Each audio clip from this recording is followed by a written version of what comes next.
আসসালামু আলাইকুম, আমি জিল্লুর রহমান কাশবন থেকে। দেশ এবং প্রবাস থেকে যারা এই মুহূর্তে দেখছেন সকলকে আন্তরিক শুভেচ্ছা ও অভিনন্দন। আশা করি সবাই ভালো আছেন এবং সুস্থ আছেন। আপনারা জানেন যে আমাদের এই চ্যানেলে ইউএসএ, কানাডা, ইউকে বিভিন্ন ওয়ার্ক পারমিট, স্টুডেন্ট ইত্যাদি বিষয় নিয়ে মূলত আলোচনা করে থাকি আমরা। যে টপিকসটি ইন্টারেস্ট, দয়া করে সেই রিলেটেড ভিডিওগুলো দেখে আসবেন। অ্যাট দ্য সেম টাইমে আপনাদের যদি কোনো ছোটোখাটো কোনো কোয়েশ্চেন থাকে অবশ্যই আপনি আমাদেরকে কমেন্ট করে জানিয়ে দেন। এছাড়া অ্যাট দ্য সেম টাইমে আপনি আমাদেরকে ইমেল করতে পারেন অথবা আমাদের ফেসবুকে যুক্ত হতে পারেন। আজকে আমি যেটি মূলত জানাবো সেটা হচ্ছে ক্যানাডার ভিসাটা রিজেক্ট হওয়ার 5টি কারণ। এর বাইরেও অন্যান্য কারণ রয়েছে, তো সেটা আমি অবশ্যই জানাবো। তো সেটা জানানোর জন্য আপনি পরবর্তী ভিডিও দেখতে হবে অথবা আপনি অ্যাট দ্য সেম টাইমে আমাদের সাথে ব্যক্তিগত পরামর্শ করতে পারেন। তো যাই হোক না কেন, কথা না বাড়িয়ে চলে যায় যে মূল আলোচনায়, যে ক্যানাডার ভিসা রিজেক্ট হওয়ার 5টি কারণ এই মুহূর্তে জানাবো।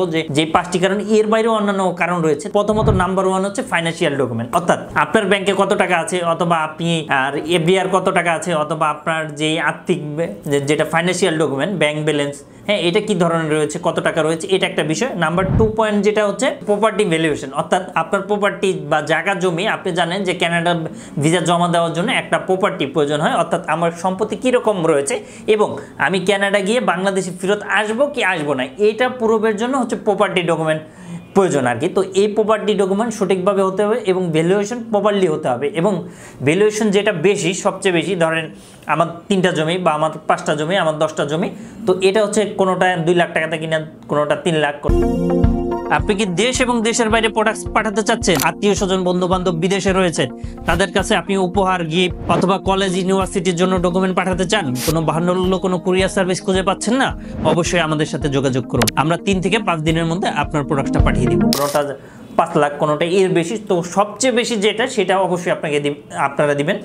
তো এটা একটা বিষয় থাকে, প্রপার্টি যেটা ভ্যালুয়েশন বলে, এই বিষয়টা আপনারা মাথায় রাখবেন। 3য় নাম্বার কারণ যেটা, সেটা হচ্ছে ট্রাভেল আইটিনারি অথবা ট্যুর প্ল্যান। হ্যাঁ, আপনি কোন এজেন্সি দিয়ে কাজ করাচ্ছেন, অবশ্যই ক্যানাডার ভিসা অবশ্যই আপনি দক্ষ কোনো এজেন্সি দিয়ে করাবেন। টাকা যদি ওরা 20,000ও নেয়, 50,000ও নেয়, তারপরও, কারণ ভিসাটা হওয়া হচ্ছে বিষয়। হ্যাঁ, অথবা এর বাইরেও যদি নেয়, তারপরও আপনি দক্ষ, যারা এর আগে পেয়েছে ভিসা, এরকম কোনো এজেন্সির মাধ্যমে অবশ্যই ভিসাটা করাবেন। যারা প্রিভিয়াস বা বিগত দিনে অনেক ভালো ভিসা করেছে তাদের থেকে অবশ্যই করাবেন। এটা একটা ট্রাভেল আইটিনারি বা ট্যুর প্ল্যান, এটা খুবই গুরুত্বপূর্ণ বিষয়। এটা যদি কমন হয় তাহলে হবে না, অবশ্যই আনকমন হতে হবে।